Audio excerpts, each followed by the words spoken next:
ఎన్నికల్లో ఇచ్చిన సూపర్ 6 హామీలను సూపర్ హిట్ చేసి మాట నిలబెట్టుకున్నామన్నారు ఏపీ సీఎం చంద్రబాబు. తమది జవాబుదారీతనం, బాధ్యత కలిగిన ప్రభుత్వమన్నారు.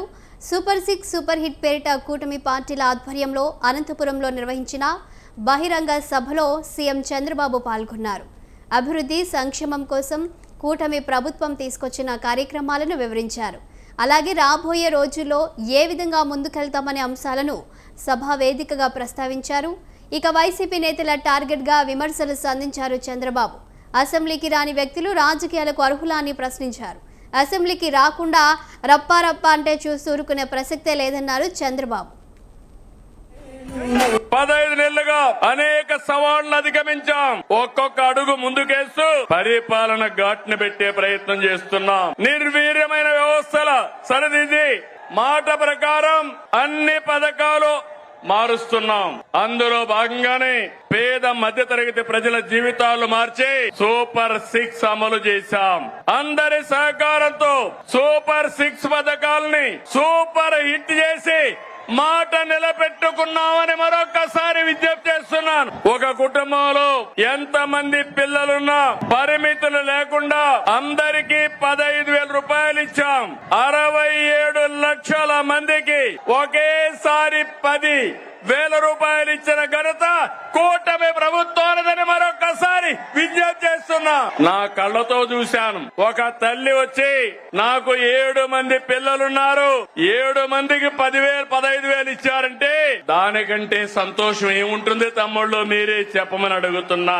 ఇది 10,000 కోట్ల పథకం కాదు. మీ బిడ్డల బంగారు భవిష్యత్తుకు ప్రభుత్వం పెడుతున్నటువంటి పెట్టుబడి అని చెప్పి కూడా నేను మీకు తెలియజేస్తున్నా. తల్లుల నమ్మకాన్ని నిలబెట్టాం కాబట్టి తల్లికి వందనం. ఏంటి తమ్ముళ్ళు, సూపర్ హిట్ అవునా కాదా? రైతులను కోరుతున్నాం, మీరు కూడా ఎంత యూరియా కావాలనో అంతే వాడండి. అప్పుడు మనకి ఇబ్బందులుండవు. కేంద్రం మొన్నైతే నేను ఫోన్ చేసి అడిగితే వెంటనే 7 రేకులు ఇచ్చారు. భవిష్యత్తులో కూడా అవసరం మేరకు ఎరువు తెప్పిస్తామని చెప్పి కూడా నేను మీకు తెలియజేస్తున్నా. కూటమి ప్రభుత్వం అందరి ప్రభుత్వం, అన్ని వర్గాల ప్రభుత్వం. ఇప్పుడే నేను స్త్రీ శక్తి ఇచ్చాను. ఈ రోజు మీ అందరికీ హామీ ఇస్తున్నా. దసరా రోజున ఆటో డ్రైవర్లందరికీ వాహన మిత్ర కింద 15,000 రూపాయలు ఆర్థిక సహాయం చేస్తామని అనౌన్స్ చేస్తున్నాను. ఎన్ని కష్టాలున్నా చేస్తాం. వాహన మిత్ర కింద సంవత్సరానికి ఆటో డ్రైవర్లకి 15,000 ఇస్తామని మీ అందరికీ హామీ ఇస్తున్నా. వైఎస్ఆర్ కాంగ్రెస్ పార్టీ ఉనికిని కోల్పోతున్నారు. అందుకే ఫేక్ రాజకీయాలతో ప్రజల్ని మోసం చేయాలని చూస్తున్నారు. ప్రభుత్వ కార్యక్రమాల్ని అడ్డుకోవాలని ప్రయత్నం చేస్తున్నారు. అసెంబ్లీకి రాకుండా పార్టీ ఆఫీసులు మూసుకొని సోషల్ మీడియా ఆఫీసులు పెట్టారు. సిద్ధమని ఎగిరిపడ్డారు. అసెంబ్లీకి రండి, చర్చకు సిద్ధమా అని సవాలు విసురుతున్నా. అనంతపురం నుంచి ప్రతిపక్ష హోదా కావాలంటారు. రాజకీయాల్లో ఓనామాలో తెలియని వాళ్ళు. ప్రతిపక్ష హోదా నేను ఇచ్చేది కాదు. ఎవరిచ్చేది చెప్పండి. మీరిచ్చేది ప్రతిపక్ష హోదా. ముఖ్యమంత్రి పదవి ఎవరిచ్చారు? నాకు ఎవరిచ్చారు? తమ్ముళ్ళు, మీరందరూ కలిసి ఆ నాయకుడికి ఒక క్లాస్ తీసుకోవాలా? తీసుకుంటారా అని అడుగుతున్నా.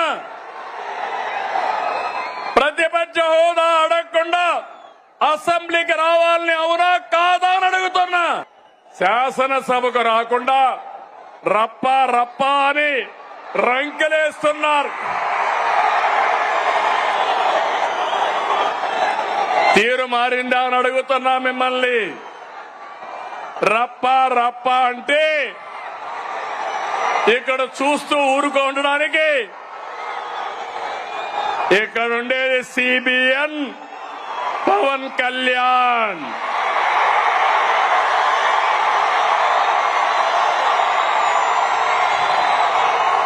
సోషల్ మీడియాలో పోస్టులు పెట్టి